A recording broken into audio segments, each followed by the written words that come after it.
వేరే మత విశ్వాసాలను అనుసరించే వారు రిజర్వేషన్ల కోసం తమను తాము హిందువులుగా పేర్కొనడంపై సుప్రీంకోర్టు తీవ్రంగా మండిపడింది. అది రిజర్వేషన్ల స్ఫూర్తికి విరుద్ధమని, రాజ్యాంగాన్ని మోసం చేయడమేనట్టు ఘాటు వ్యాఖ్యలు చేసింది. వేరే మతంలోకి మారాలనుకునేవారు ఆ మతానికి చెందిన సిద్ధాంతాలను, సూత్రాలను, ఆధ్యాత్మిక ఆలోచనలను సంపూర్ణంగా విశ్వసించడం కీలకమని సుప్రీంకోర్టు స్పష్టం చేసింది.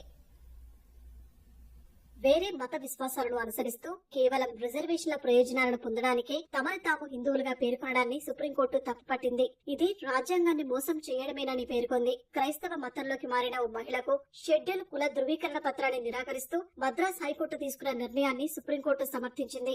కేవలం ఉద్యోగ ప్రయోజనాల కోసం ఆ మహిళ తాను హిందువులని పేర్కొనడాన్ని justice Pankaj Mittal, justice R మహాదేవన్ల ధర్మాసనం 21 పేజీల తీర్పులో తప్పుపట్టింది. ఇంకో కీలక అంశాన్ని కూడా తీర్పులో ప్రస్తావించింది. వేరే మతంలోకి మారాలనుకునే వారు ఆ మతానికి చెందిన సిద్ధాంతాలను, సూత్రాలను, ఆధ్యాత్మిక ఆలోచనలను సంపూర్ణంగా విశ్వసించడం కీలకమని స్పష్టం చేసింది. మారే మతంపై ఎలాంటి విశ్వాసం లేకుండా మత మార్పిడి ఉద్దేశం కేవలం రిజర్వేషన్ల ప్రయోజనాల కోసమైతే అనుమతించమని సుప్రీం ధర్మాసనం వ్యాఖ్యానించింది. అలాంటి ఉద్దేశాలు ఉన్నవారికి రిజర్వేషన్ల ప్రయోజనాలు కల్పిస్తే అది రిజర్వేషన్ల స్ఫూర్తికి విరుద్ధమని అత్యున్నత న్యాయస్థానం వెల్లడించింది. సమర్పించిన సాక్ష్యాల ప్రకారం క్రైస్తవ మతాన్ని పిటిషనర్ అనుసరిస్తున్నారని, చర్చికి వెళ్తున్నారని నిర్ధారణ అయిందని ధర్మాసనం తెలిపింది.